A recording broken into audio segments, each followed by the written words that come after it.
Hey guys, I'm Christine Williamson. Welcome to the beginning of the end of your week. We are live every single Sunday at 10:30 a.m. Thanks for watching. So you probably didn't get a week off this week because that's not how adulting works, but TCU and Texas Tech each got a bye week. Of course, they still got that work in to prepare for each other this coming Thursday night. And since we don't have Big 12 Big Football before Thursday, we're going to talk about that matchup right now.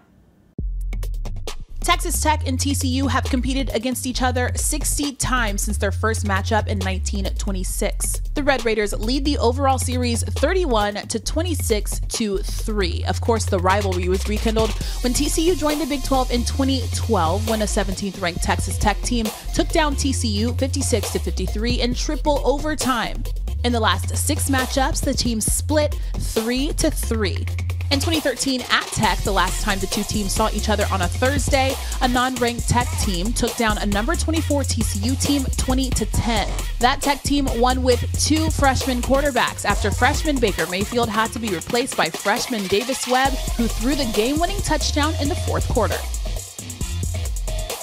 2014 at TCU, the number 10 Horned Frogs left no room for hope and took down the unranked Red Raiders 82-27, breaking a Big 12 record for points in a conference game and setting a single-game school record for scoring.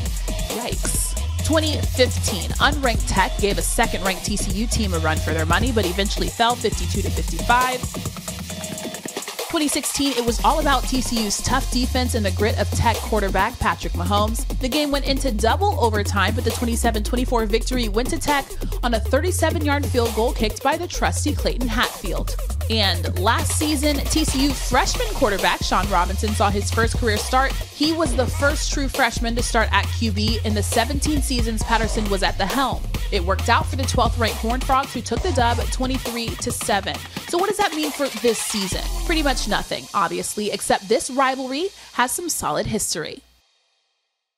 Speaking of Texas Tech and the Red Raiders, we're probably going to have to start a tally on this show to see how many times we talk about Patrick Mahomes, because we're doing it again. It is Patrick Mahomes month, basically.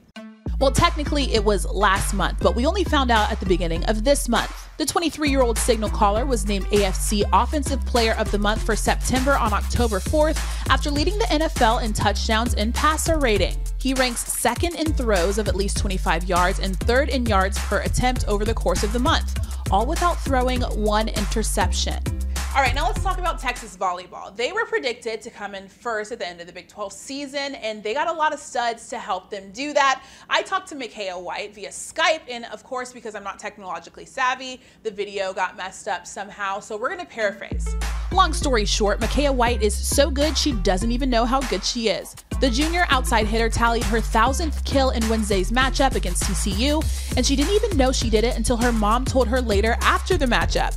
She reached the milestone during a 19-kill effort against the Horned Frogs.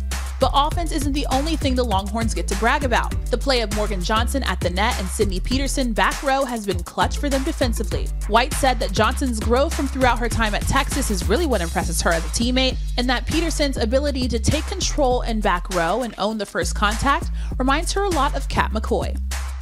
All right, the hype has now died down from the Red River Showdown, unless you're a Longhorns fan, because of course Texas upset Oklahoma and the Longhorns still lead the series overall. But the hype has not at all died down surrounding the State Fair of Texas fair food. I'm still craving a funnel cake and a corn dog, so we took to Twitter to see which of the two were your favorite, and here's what you guys had to say.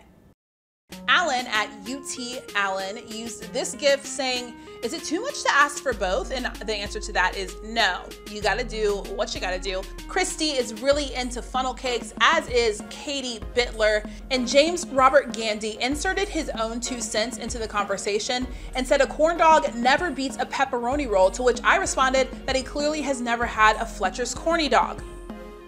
They literally invented the corn dog. I'm not making that up. Go Google it.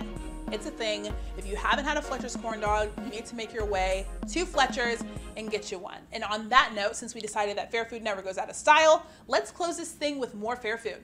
And we'll see you next week. When you think about Texas and the fair, what comes to mind? Maybe cowboys, of course rides, and I guess llamas? Okay, but seriously, how can we help y'all get ready for the showdown? Yep, that's not it. Everyone knows that when you go to the fair, it's all about the fair food. Of course, there's the standard fair food, but everything is bigger in Texas, and the people who invented the corn dog are here. I didn't know that. You didn't know that, No. so now you know that. I'm excited. There are 10 new foods that are absolute must-tries this year, and of course, you can't forget about the 2018 Big Tex Choice Award winners. You can indulge in the best taste savory over at the Dock, home of Fernie's original State Fair funnel cake. It is arguably the best thing to eat at the fair. I think that and the corny dog. The Hoppin' John cake is a Texas-sized cake fried and topped with a special jackpot sauce. Oh yes, please. It's really good, isn't it?